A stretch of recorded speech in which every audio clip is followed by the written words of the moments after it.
Got a box delivery today. It's a gigantic box, and I honestly did not know what was inside it because my delivery said I wouldn't get anything till tomorrow. So then I looked at my account, and this came a day early. And it was really, it's in this kind of a box. Very strange, in the sense that it's not normal, not usual. Well, let's just open this up.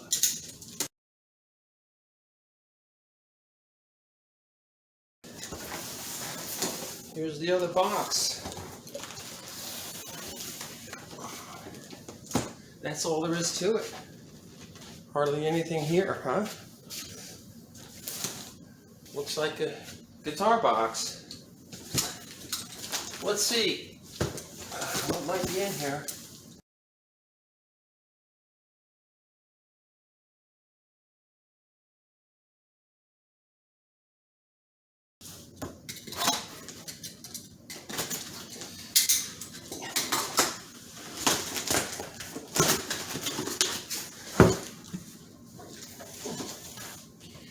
All right.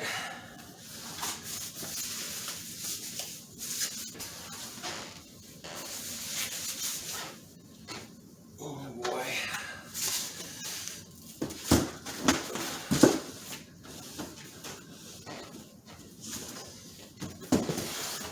Let's see what I have. It's very light, by the way. Very light. And we got the rubber band here, as is usual. Let's take the foam off. This is a very inexpensive guitar. Very inexpensive. I'll tell you why I bought it in a minute. And here you go.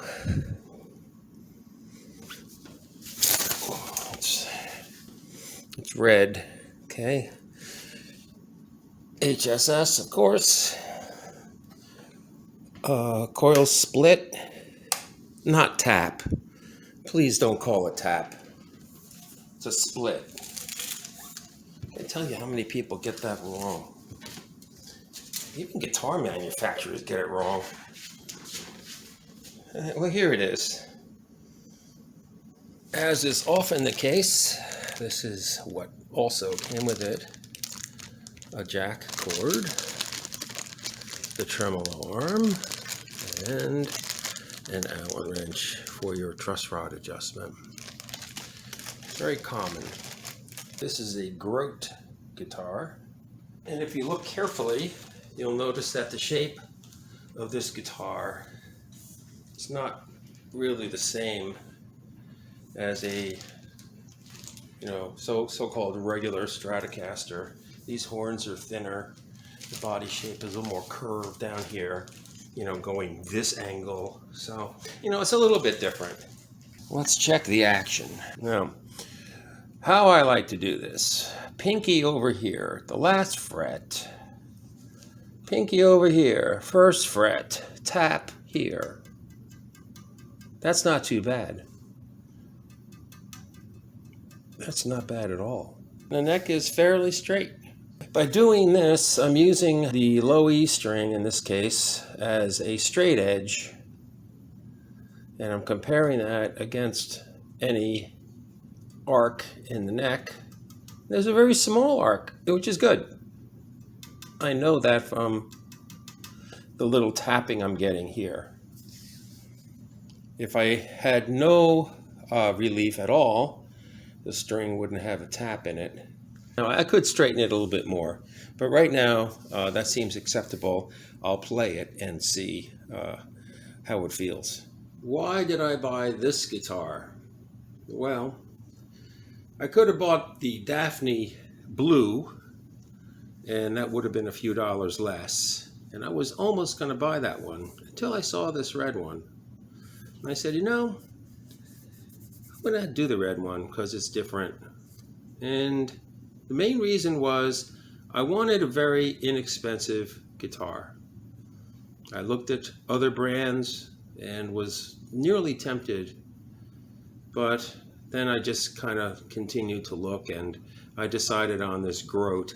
This is a guitar I would feel comfortable taking out, and if other guitar players wanted to play it, I wouldn't be biting my nails about it.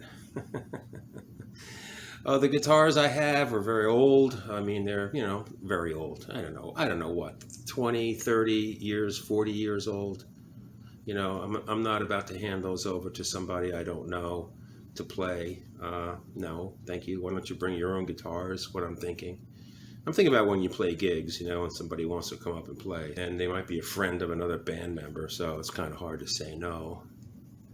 Although I have said no. So I just decided to solve that, uncomfortable social hump, that I would get an inexpensive guitar that, here, can play this one. And I think with this combination, I can get a variety of different sounds, enough for, playing a stream of pop songs, which is usually what I do in these bands. Here we have, again, the coil split is here. We have a 5-way switch, of course. Feels very, well, I don't know what to say. It feels like the low end. It's the low end selector switch. Like the American-made Fenders have this rounder cap. These are very pointy, and they're typically, kind of have a different feel to them. They're a little stiffish. But nonetheless, it doesn't make it bad. I'm glad I purchased it in the sense that now I can bring this guitar out in all kinds of weather, by the way, because this is a non-gloss finish, so I don't have to worry about things cracking and stuff. And even if it did, I didn't pay that much for the guitar anyway. But if I had a clear coat on here and I took it outside and, the temperature was, let's say, very cold, the thing would crack. So I don't want to do that. So this one fits the bill for what I'm looking for. A guitar I can play out that's going to be versatile enough to play a lot of different pop songs. I'm not getting into like, what is the material? What is this wood? What is that?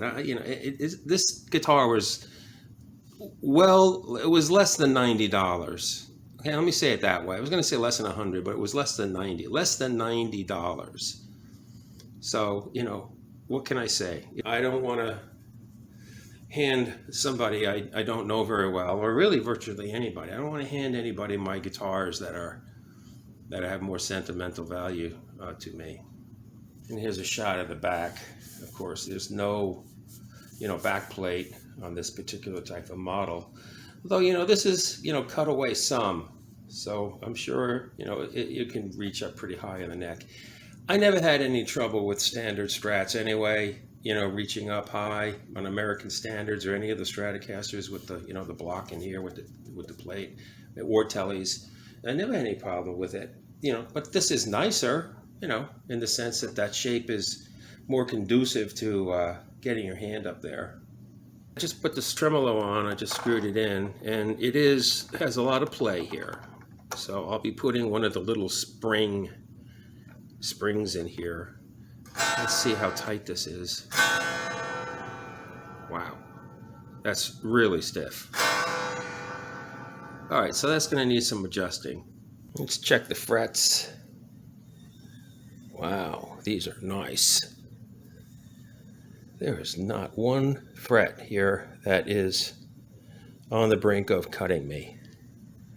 Very, very smooth. Good job, Grote. Very good. So these strings are really nice and perpendicular with the neck. It has a little bit of real estate on each side of the outer strings. It's very good. So the strings are nicely centered.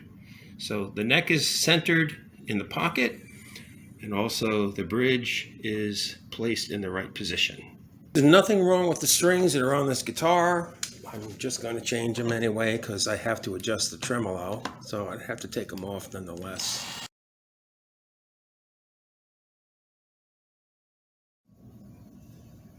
Once I loosen the strings and remove them off the pegs, I like to cut the string in half.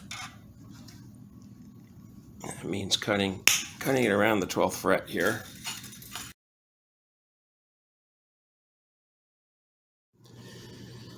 Now, if your strings are hard to get out, meaning you're pushing this in and it won't go, and so it's stuck in there, what are you going to do?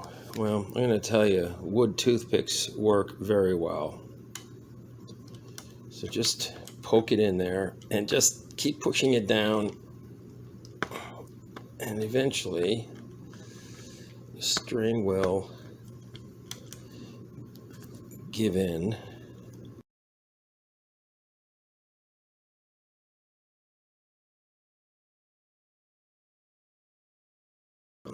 Okay, two-handed time. There's generally two things that make a tremolo arm very stiff. One is these screws right here. I'm just loosening these. The middle ones you don't even need, honestly. So I'm going to raise those a little bit higher than I am going to do the ends. You only need the two end points. When you screw these down, you're putting pressure on this plate, and it's holding the plate down. If these screws are too tight, there's no place for the plate to move because the screws are holding the plate in place. So I'll do that first and then see about the springs in the back. Okay, I want to check the nuts on here. They're on tight. That one is anyway. Let's see about this one. Okay, you just want these snug. There you go. What I'd like you to see with this shot is how the eyelets are all lined up. This makes feeding the string in the correct direction a lot easier. This is what I mean. When the eyelets are lined up, you can just put your string right through. So this wraps it up for today. This is a short one here. The guitar is not in too bad a condition, actually. Seems to have a pretty flat radius, by the way. The neck is, a little bit thick down in this area, but not uncomfortable. I put new strings on it, as you know, and I did adjust the tremolo, the springs in the back, and now the tremolo arm is not as stiff. I did, lower the outer ones a little bit, but the middle ones I kept, still with some space between the bottom of the screw and the top of the plate. So other than that, the guitar is in pretty good shape. It's not bad at all. I'm debating whether I'm going to put a shim in the neck so I can take some of the space out of this area over here. Not sure yet if I'm going to do that. I'm not sure about a couple of things on this guitar. The frets are okay. They're a little bit rough, but they're not so bad that I'm going to give it the full conditioning. I'm just going to leave it like it is and let my playing and my string bending, take care of the rough spots. Thank you for watching, and I hope you found this interesting. Like and share, comment, of course, and I hope all this helps you out. Take care.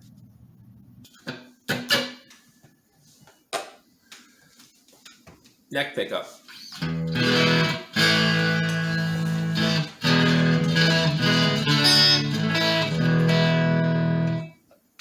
Neck in middle.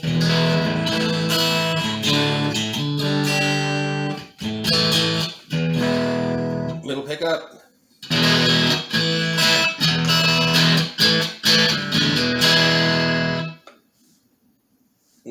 Okay, middle and bridge, full pickup on the bridge.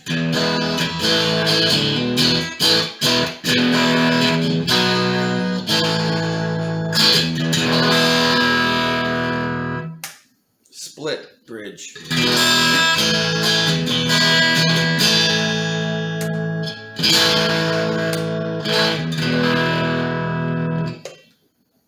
bridge pickup, full.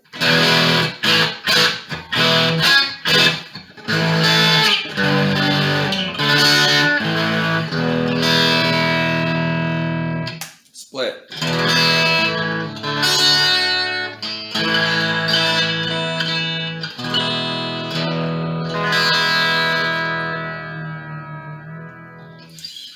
Okay, this tone goes to the neck pickup. This tone goes to the middle pickup. There is no tone wired for the bridge pickup. Okay, this volume is a linear pot.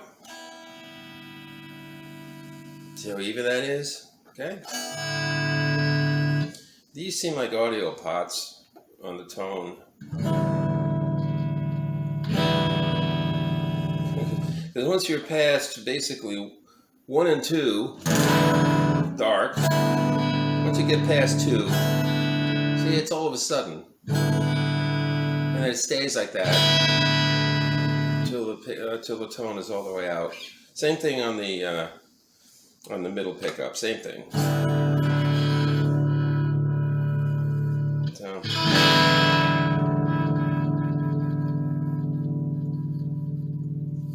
anyway, that's the way it goes.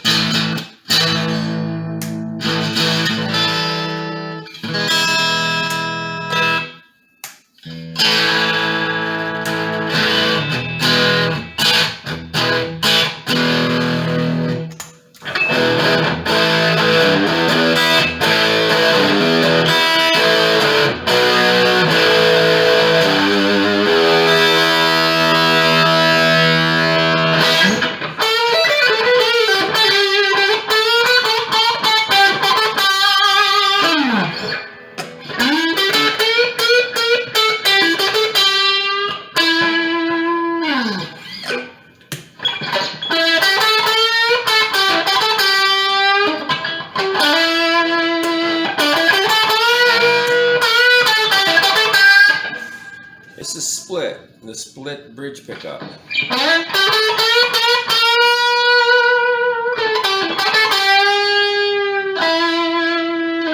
This is full humbucker.